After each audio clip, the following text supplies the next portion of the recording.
Dems are going to be. We know where Republicans are going to be. We're independents in New Jersey, Virginia, California, even though.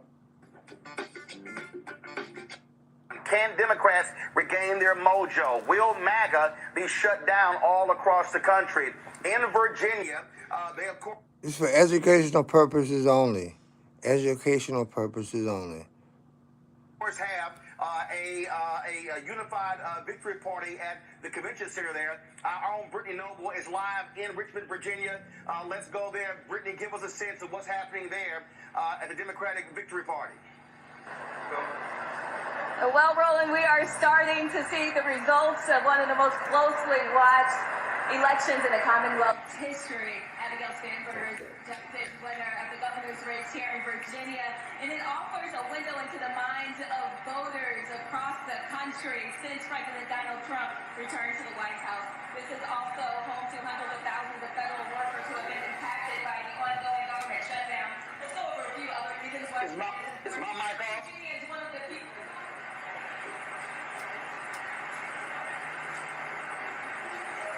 I can't hear. What the hell is this shot?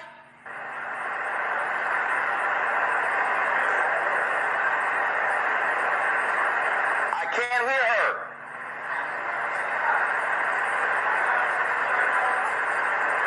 The growing anti-Trump energy across the country. Can I hear her? To lower living costs, women's health care rights, and to restore, quote, decency and stability to politics. If she wins tonight, which again, she's a projected winner, she would notch a major win for Democrats nationally who hope not just to turn Virginia blue, but ultimately hope they'll be able to ride to satisfaction with President Trump all the way back to control of Congress and the White House. Her opponent was the state's current Lieutenant Governor, Republican Winsome Earl Sears. She's a Marine Corps veteran who was the first black woman ever elected statewide in Virginia. She would have to become the first black woman in U.S. history ever elected to the governor's mansion. It's also fitting that the first black woman governor could come from here in Virginia, since it was Virginia that elected the country's first black governor following Reconstruction. Virginians are also choosing their next lieutenant governor, their attorney general, and holding elections for all 100 seats in the State House of Delegates. Tonight, I will continue following these races here from her election camp, and I will continue to bring you the latest results from Richmond, Virginia. Back to you, Ro. All right, Brittany, so first of all, we see right now that folks are coming on the stage there. We've seen some folks. So are they calling this race? These are the top Democrats coming to the microphone there. So what's actually happening right now on the stage behind you?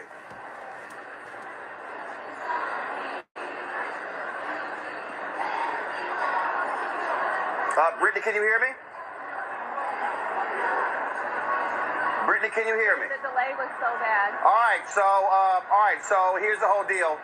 Let's try to find out what's going on. We're seeing some of the early election results coming in, and it looks like the top Democrats are gathering on the main stage there.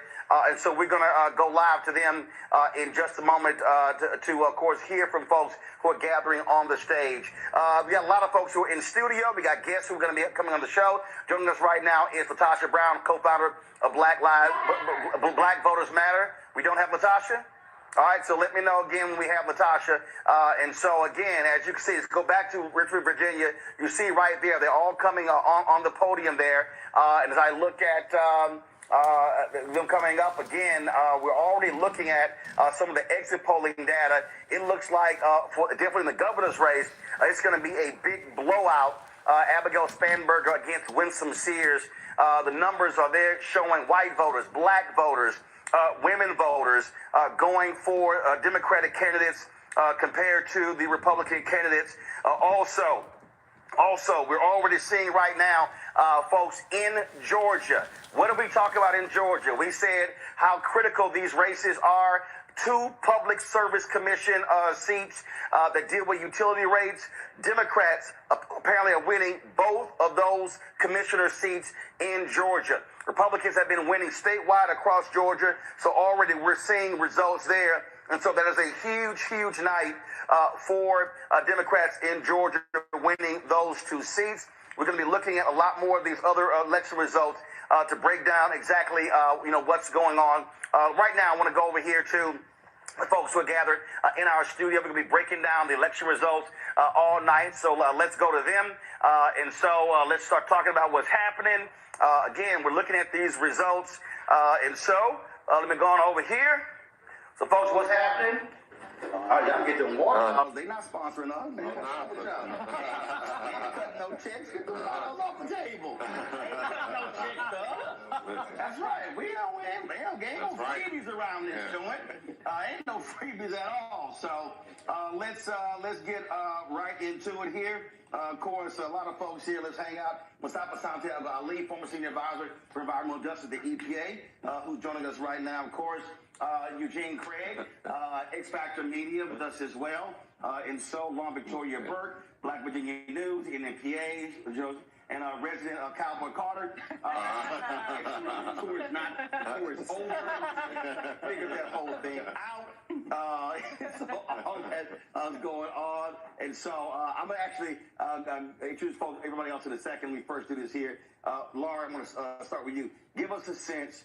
You've been covering what's happening in Virginia, a sense of what this race has been like and leading up to tonight. The race has been topsy-turvy because of the Attorney General situation, Jay Jones, with regard to the text messages. Really, the suspense for this race is his race, which, of course, is tightening.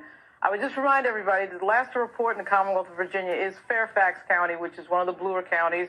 That'll report really late, and that would be good for Jay Jones. He is ahead by a little bit right now. But I think it's a surprise for everybody to see what a beatdown this has been so far in terms of Abigail Spanberger's race being called 17 minutes after 7 o'clock when the polls closed. That was just over. I mean, the Spanberger race is over, right, immediately. As somebody who worked for Lieutenant Governor Justin Fairfax, we had to wait all night for that. So I'm really kind of I think the Democrats would be very happy to see that sort of quick result. Lieutenant Governor's race also looks like it's pretty much over. That's State Senator Ghazala Hashmi versus John Reed. That looks like it's over as well. So everybody's waiting for the Jay Jones race. I went to a Spanberger event on Sunday in Norfolk, Virginia, and it was kind of quiet. This has been kind of a weird race, kind of boring, not particularly exciting, but quite frankly, a win is a win. Abigail Spanberger showed a lot of message discipline, and she prevailed. It's been quite hilarious to watch these right-wingers, especially in the last 48 hours. So here is Winsome Sears on Fox News, whining and complaining about former President Barack Obama not endorsing her for governor of Virginia. If y'all want to see stupidity, roll it. And this is the president. But remember, Obama was supposed to be the president of hope and change. Whatever happened to all that? Where is the hope, Mr. President? Where is the change, President Obama? Of course, we know it's all hypocrisy. And then, of course, last year this time, he told everybody to vote for the black woman. Well, Charlie, here I am. Right. Here I am, and now he's singing a different tune. Hypocrisy all the way, but the Virginia voters are seeing through that because we are for common sense, and my opponent, Abigail Spanberger, is for nonsense. All of a sudden, they like being called black. You know, I mean, isn't it amazing that they were like, "Oh, identity politics," and now why isn't he endorsing me? Oh, how about because your ass crazy? Well, or better stated, right? Maybe she should have supported the black woman against Trump in 2020, or supported the black woman last year against Trump in 2024. Listen, I read Black Republicans for Harris. Well, this is just baffling. I'm like, are you on crack? So apparently now, you know, the likes of Winsome Sears, and look, Winsome's a nice lady personally, but when it comes to the politics, you know, she's going up for record. She's crazy as hell. I got kicked out of a group chat for lighting her up a couple years ago. You know, Crazy. I was on a friend. She is crazy. She's up there. She's not Mark Robinson. She's not Mark Robinson, Bob. Okay, first of all, Mark Robinson. I mean, that's an insult to crazy. I mean, she's not. He's on the porn site. That's what he's on. But no, she is crazy. But the thing is this. The thing is this, right? And this is and later tonight we'll get into this. But Black Republicans are going to have to make a decision, right? I made my decision last year when I ran Black Republicans for Harris, right? On what I'm going to stand on. In this MAGA transition to post-MAGA world, people like Winsome Sears are going to have to make a decision on what they want to do, what they want to be in this political world going forward. You cannot get on Fox News and play to a racist audience, and that's what Fox News has at this point. Your quote unquote race card, your own DEI card, if you can even say. When, one more time, if that's what you wanted to do in 2024, you could have supported the black woman against a literal tyrant, or in 2020, you could have supported the black woman that would have been vice president against a literal tyrant. Lauren, did Winston show up to the public meeting at the NAACP in Virginia? She did not. No. Did she drop by any HBCU during the campaign? She did. She went to Norfolk Where did she go? State. She went to Norfolk State. She did get booed. She made the unfortunate mistake of being the person before Bobby Scott. Oh. So she got booed, and then Bobby got cheered. But here's my whole point. Did Winston Sears offer anything, an agenda that black people say, you know what, I'm down with that? No, unfortunately, she spent the entire campaign talking about trans bathroom issues. That was a massive, massive mistake. But I'm just telling you. So she thought trans was going to win, it was going to do for her like it did for Trump Exactly against right. Kamala Harris. Big mistake, big mistake. And so nobody cares about that. When you looked at the polls, the major polls, the Washington Post, the Watson poll, and you ask voters what they cared about is education, healthcare, saving democracy. Trans is way down the list. That made absolutely no sense. She really isn't a bad person. I had to deal with her on the transition team from Justin Fairfax to Winston Sears. She really isn't. I was actually surprised the Republicans effectively did a Thelma and Louise and drove the car off the cliff, okay?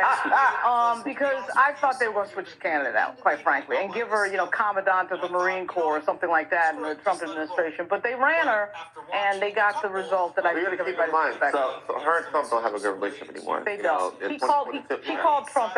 See, she said that the party should move on from Trump, and so Trump hates her. She's sort of a throwback black Republican. She's not a DeSantis MAGA Republican. Yes. She really is. She's played the 50s. She's been Yeah. MAGA. She's Right. jumped back over and jumped back over Right. and jumped back over. Right. Well, guess what? Now she got a lot of free time on her hands. I'm going to introduce the rest of the panel. Michael Brown, former Finance Committee member of the DNC. We're going to see CEO, co-founder of politicking, Greg Carr, Department of American Studies, Howard University, Dr. Julian Mavo.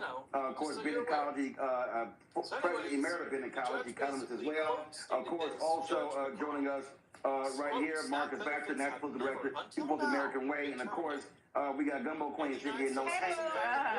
She didn't bring none.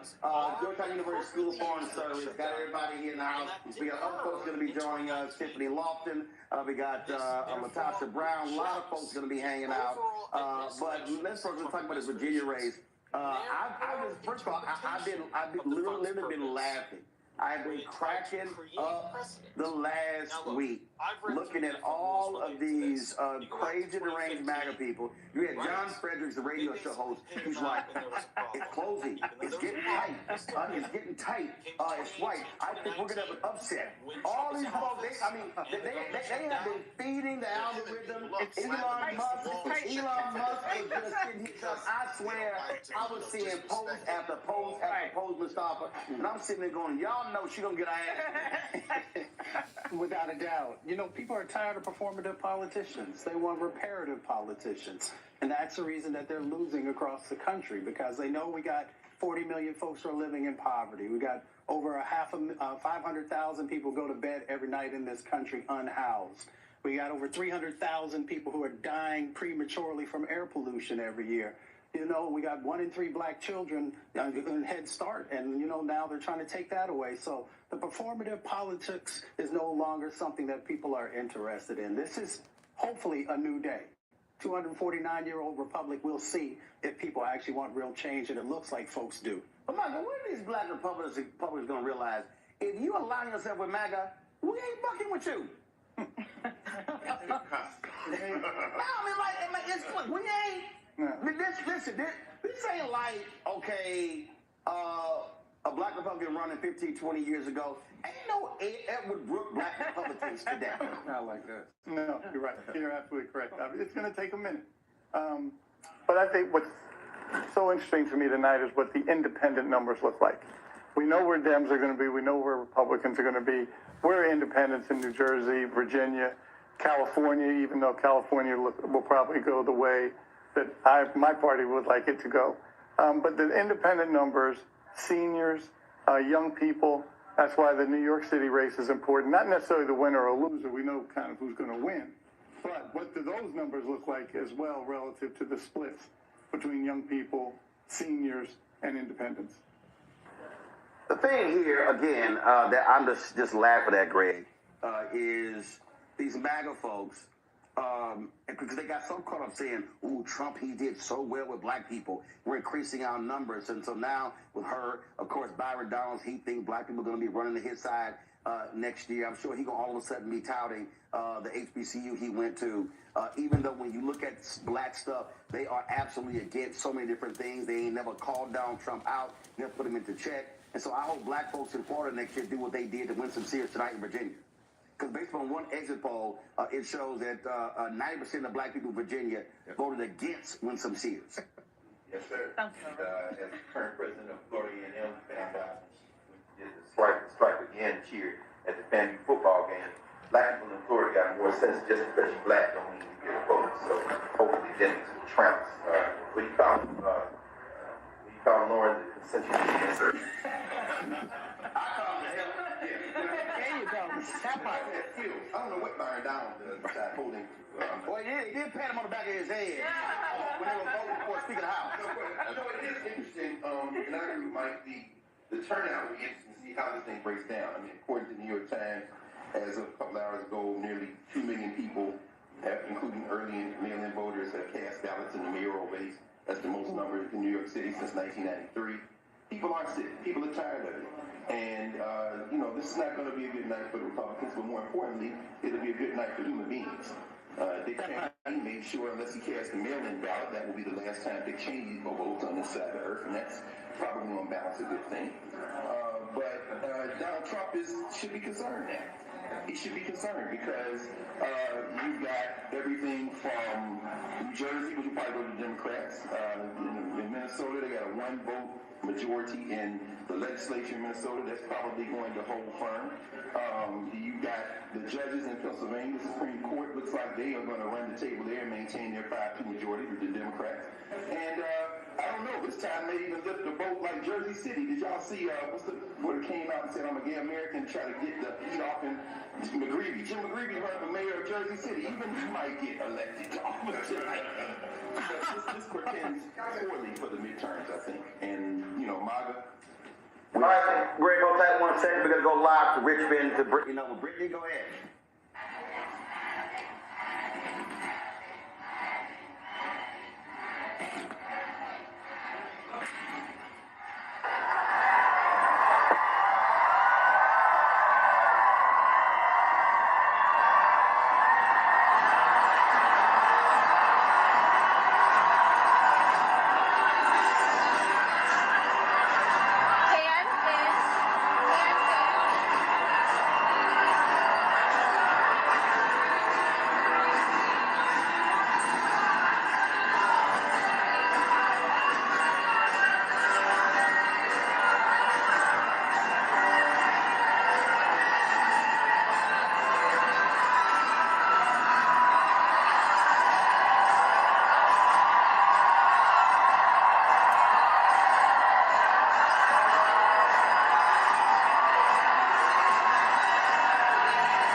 I can hear all so much.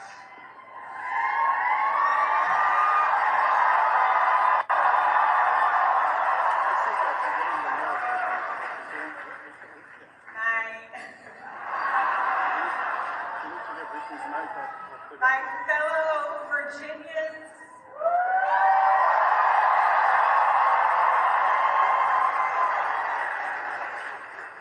tonight we sent a message.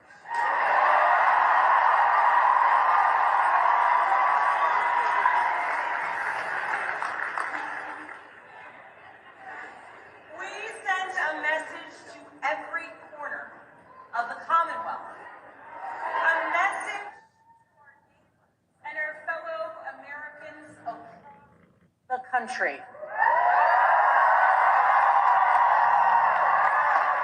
We sent a message to the whole world that in 2025, Virginia chose pragmatism over partisanship.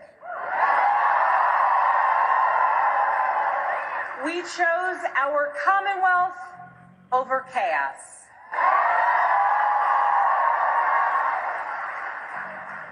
You all chose leadership that will focus relentlessly on what matters most. Lowering costs, keeping our communities safe, and strengthening our economy for every Virginian.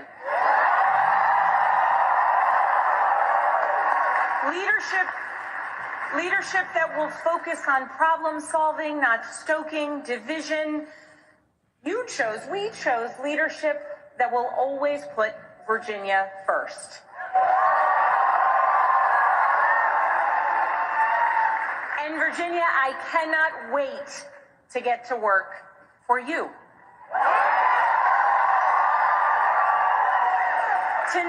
Tonight we turned a page. We turned that page by listening to our neighbors, focusing on practical results, laying out a clear agenda, and leading with decency and determination.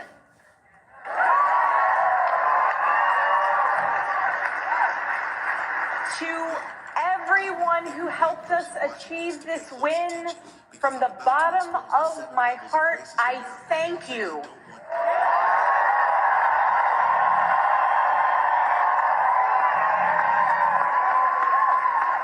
I thank you for the trust that you have placed in me, and it is the honor of my lifetime to be elected the 75th governor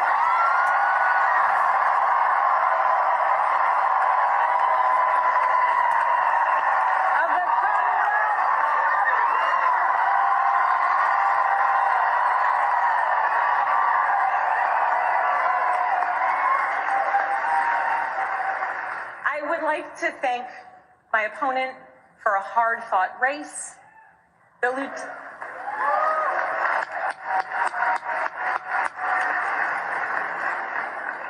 Lieutenant Governor's story, her military service, and her years of service here in Virginia deserve our respect and our gratitude, and I ask that you join me in wishing her and her family well.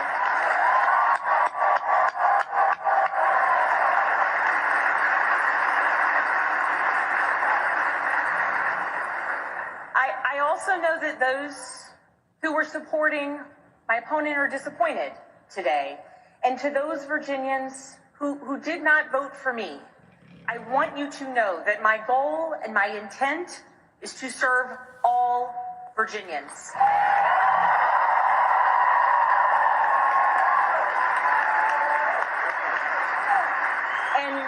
And that means that I will listen to you, I will work for you and with you.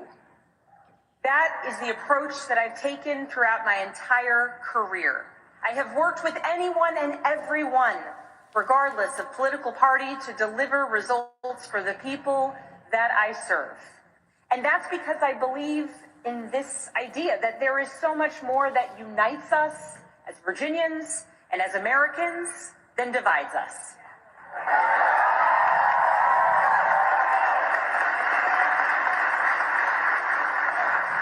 And I know in my heart that we can unite for Virginia's future, and we can set an example for the rest of the nation.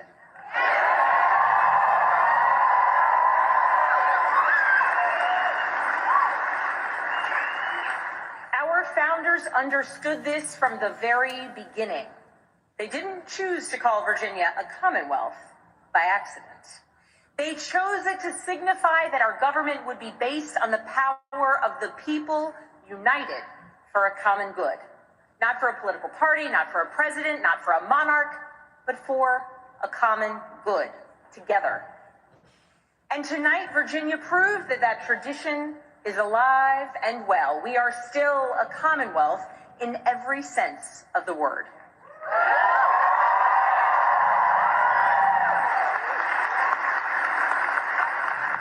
We are built on the things we share, not the things that pull us apart. And I am proud that our campaign earned votes from Democrats, Republicans, independents, and everyone in between.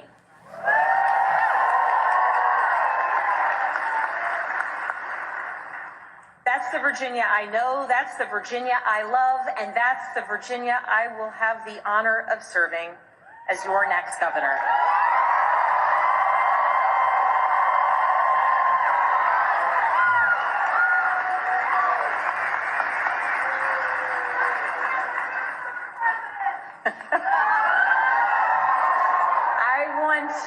I want to thank so many people for the support that they have given to our campaign.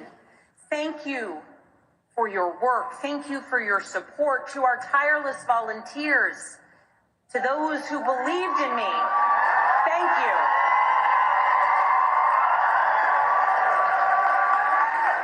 Thank you for devoting your time, your energy, and your conviction to this campaign. Thank you for braving the weather, the heat, and then the cold, and then the rain, and then the sun. It's Virginia after all. Thank you. Thank you for talking to your neighbors about the importance of this race. Thank you for recognizing that when we went person to person engaging, that we could bring people not just into supporting our campaign, but into engaging in our democracy. Thank you. We won this race because of you.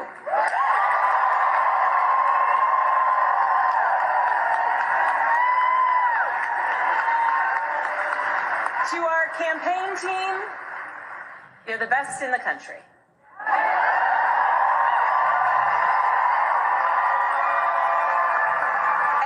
Every single member of our team, every single one of you, you work tirelessly for the change, the progress, the policies, the connection, and the respect that you want to see in our communities. Thank you for working so hard. Thank you for giving people hope. Thank you for knocking on doors in the sweltering heat. Thank you for showing kindness. Thank you for showing up in every corner of Virginia. Thank you for diving deep on policy. Thank you for capturing moments and the essence of our campaign. Thank you for reaching voters everywhere.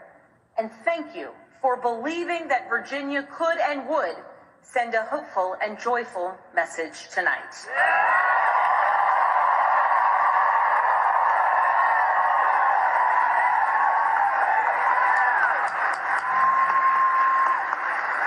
Thank you for giving everything to this campaign and then some. And thank you to my family.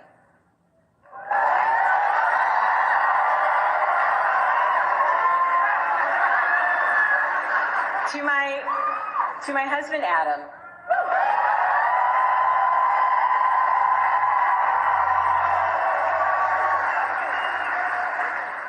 My partner in everything. I love you with my whole heart. I am grateful for you. And it is very strange to declare my love for you in front of millions of people.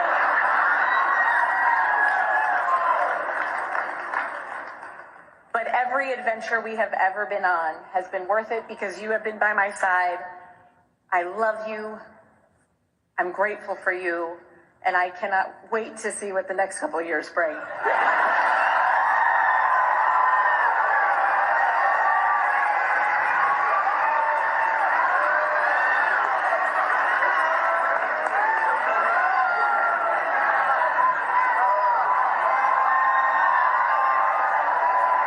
To my daughters, Claire, Charlotte, and Catherine, you inspire me and motivate me every single day.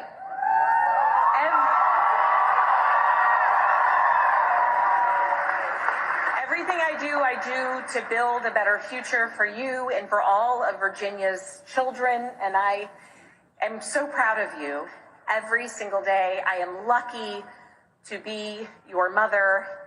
And Catherine, you did not clean your room today as you promised me.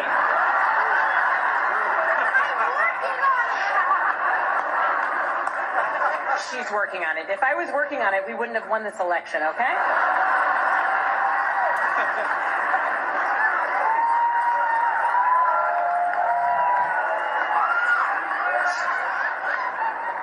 To my sisters, my dearest and earliest friends,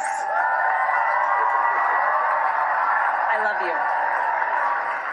I love you, I love you, I love you. To my friends who have traveled from around the world to be here with me today, thank you. Thank you for making me who I am, and thank you for always believing in me. And to my parents, I love you.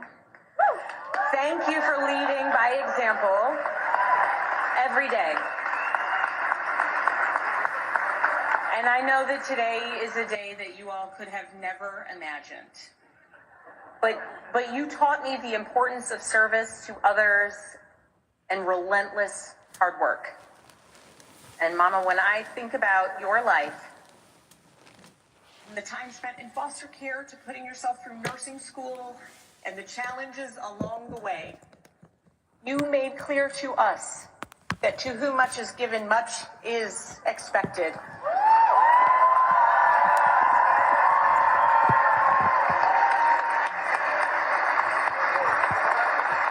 And you have given me so much, born of your own struggles and your own challenges, and I know much is expected. And ambition. And that is what the voters have been looking for forever. They want somebody who's going to fight for them and somebody who has a plan. And Zoran Mamdani, from day one of his campaign, has demonstrated that I've got a plan. I know specifically what I want to do, and I know who I want to fight for. I want to fight for you. I want to fight to make sure your costs are low, to make sure your rent is low, to make sure your kids go to school in a safe neighborhood. Those are the things that everybody wants, and the voters responded to that. And I think you also saw, even from a more centrist lean, candidates in Virginia and New Jersey also pick up that tenor. We're going to focus on the bread and butter issues. We're going to say that we're good managers, that we have ambition to do good for the people, and I think the results bear that. No, the next couple of days we're going to talk about these two studies that came out with these Democrats who were frankly pitching the DLC 2.0 about centrism. And here's what they don't understand. David Axelrod, David Plouffe, and the rest of these people, and that is this here. There's no one way to run as a Democrat. You have to run based upon your district, based upon your state, and that's how you do it. The reality is, Mamdani is not the future of the Democratic Party. He's going to be the mayor of New York City. That's right. Spanberger is not the future of the Democratic Party. She ran her race a certain way in Virginia. How about Cheryl the same way? I think it is stupid when you listen to these silly-ass, largely white strategists who talk about let's run from identity politics and these things, don't understand what you need are candidates who are effectively communicating with their base and they turn their base out. That's how you win. Stop trying to chase folks who ain't voting for you. Absolutely. You know, the other thing, One second. Hold on. Every election is local, right? And what Spanberger did, especially in Virginia, two things that I want to say. I want to shout out Natalie Porter, who is Louise Lucas's granddaughter, who put that work in. And when I say to you that black women stumped for Abigail Spanberger, 1,000%, that is what was happening in the background. You may not see it every day, you may not hear it every day, but black women were in the background doing that work for Abigail Spanberger. And then secondly, you have her running in Virginia. You have Quantico, you have Langley. You were talking about a woman with deep national security bench, with the CIA background, and I know Greg, he gonna wince and he gonna do all them things over there.